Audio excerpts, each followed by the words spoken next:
uKhuzani Mpungose Dlamlenze isimemezele ukuthi iy'nhlelo seyiqalile uku-advertise umcimbi ozobe Carnival City 22 March 2025.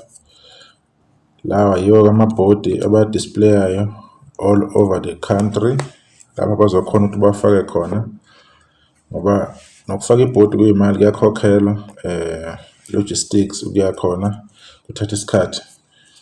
So kuyo kule ndawo-ke angiyazi ukuthi kuphi, kodwa kuyabonakala ukuthi inhloso yaleli bhodi yini, uku-advertise lo mcimbi weDlamlenze ozobe ukhona.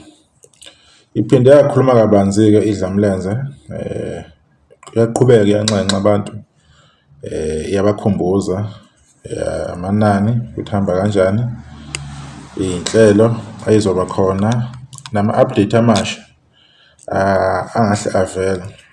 Uyabanxusa kakhulu abantu ukuthi bethenga amathikithi, amanye aseyaqala ayaphela.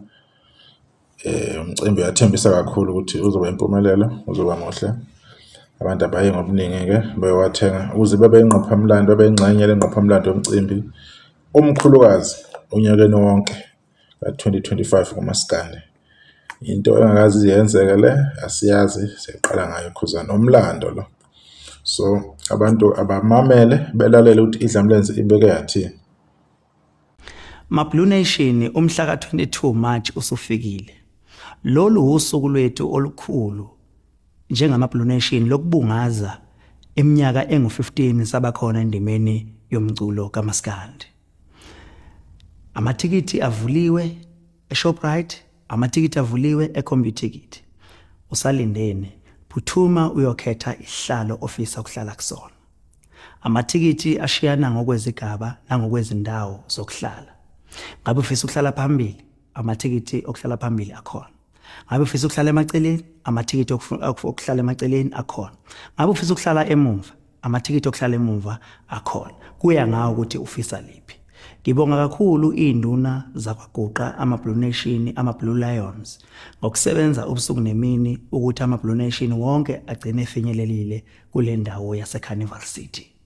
Umhla ka-22 ungowethu, umhla ka-22 upendwe ngombala oblue.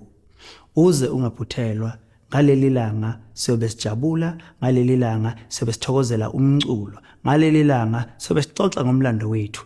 Uhambo lwethu lube uhambo olube impumelelo. Nakuba bezikhona ivuvaba siwa sivuka, kodwa sithi asikwazi ukungajabuli uma sihlanganisa iminyaka engu-15. Ungaphuthelwa-ke, asihlanganeni khona siyothi owethu ukhuba owethu. Ngiyabonga.